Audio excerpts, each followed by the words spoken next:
রাস্তা থেকে মাঠ পুরো সাদা হয়ে রয়েছে। এ যেন বরফে মোড়া সিকিম বা সিমলা, কুলু, মানালি। খড়গপুরে এত বরফ পড়তে পারে? নিজে না দেখলে বিশ্বাসই করবেন না। সুন্দরবন সাদা হয়ে গেল, পাহাড় যেতে হবে না। কলকাতার কাছেই এখন বরফ পড়ছে যে। আপনার এলাকাতেও কি এরকম তুষারপাত হতে পারে? কি বলছে হাওয়া অফিস?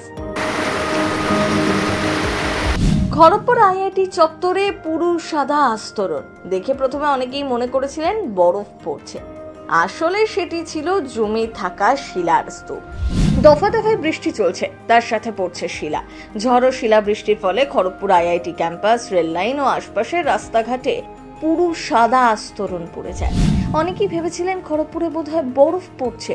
সেই দৃশ্য সোশ্যাল মিডিয়ায় ভাইরাল হতে সময় বেশি লাগেনি। তবে বাস্তবে কিন্তু এটি বরফ ছিল না, বরং অতিরিক্ত শিলাবৃষ্টির ফলেই তৈরি হওয়া বরফের স্তূপ ঠান্ডা আবহাওয়ার কারণে জমাট বেঁধে যায়। শুধু খড়গপুর না, বরফের টুকরোয় সাদা হয়ে যায় বসিরহাটের রাস্তা। হঠাৎ শিলাবৃষ্টিতে লন্ডভন্ড সীমান্ত থেকে সুন্দরবন, তুমুল শিলাবৃষ্টি, তার দাপটে টুপটাপ শব্দ যেমন চলতে থাকে, ঠিক তেমনি বাড়ির উঠোন কিংবা রাস্তা যেন বরফের চাঁদোয়ায় ঢেকে যায়। কয়েক মিনিটের শিলাবর্ষণে সাদা হয়ে যায় রাজপথ, দালানের ছাদ, কার্নিশ। শীত বিদায়ের পর থেকে বৃষ্টি পূর্বাভাস দিয়েছিল আলিপুর আবহাওয়া অফিস।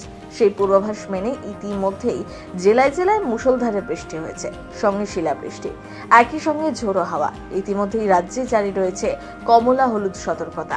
বৃহস্পতিবার সকাল থেকেই বিক্ষিপ্তভাবে বৃষ্টি চলছে বাঁকুড়া, বর্ধমান জেলায়। বৃষ্টির সঙ্গে ঝড় বজ্রপাতেরও আশঙ্কা। রবিবার পর্যন্ত এই আবহাওয়াই বজায় থাকবে, এমনটাই পূর্বাভাস আলিপুর হাওয়া অফিসের। অন্যদিকে উত্তরবঙ্গের দার্জিলিং এর উঁচু পার্বত্য এলাকায় হতে পারে হালকা তুষারপাত। তুষারপাতের সম্ভাবনা থাকবে আগামী রবিবার পর্যন্ত, আর বৃষ্টির সম্ভাবনা থাকবে সোমবার পর্যন্ত।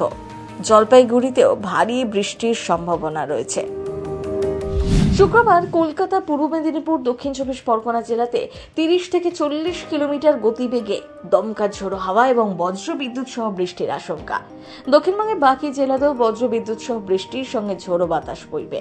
শনিবার বজ্রবিদ্যুৎ সহ বৃষ্টি ও শিলাবৃষ্টি সঙ্গে 40 থেকে 50 কিলোমিটার গতিবেগে দমকা ঝোড়ো বাতাস বইবে পূর্ব পশ্চিম বর্ধমান, পশ্চিম মেদিনীপুর, ঝাড়গ্রাম, উত্তর চব্বিশ পরগনা, হুগলি ও নদিয়ায়। দক্ষিণবঙ্গের বাকি জেলাতে 30 থেকে 40 কিলোমিটার গতিবেগে ঝোড়ো বাতাস এবং বজ্র বিদ্যুৎ সহ বৃষ্টির আশঙ্কা রয়েছে। আপাতত আগামী দুদিনে আবহাওয়ার কোনো উন্নতি হচ্ছে না, এমনটাই জানিয়ে দিয়েছে আলিপুর আবহাওয়া দফতর। প্রথম বাংলা ব্যুরো।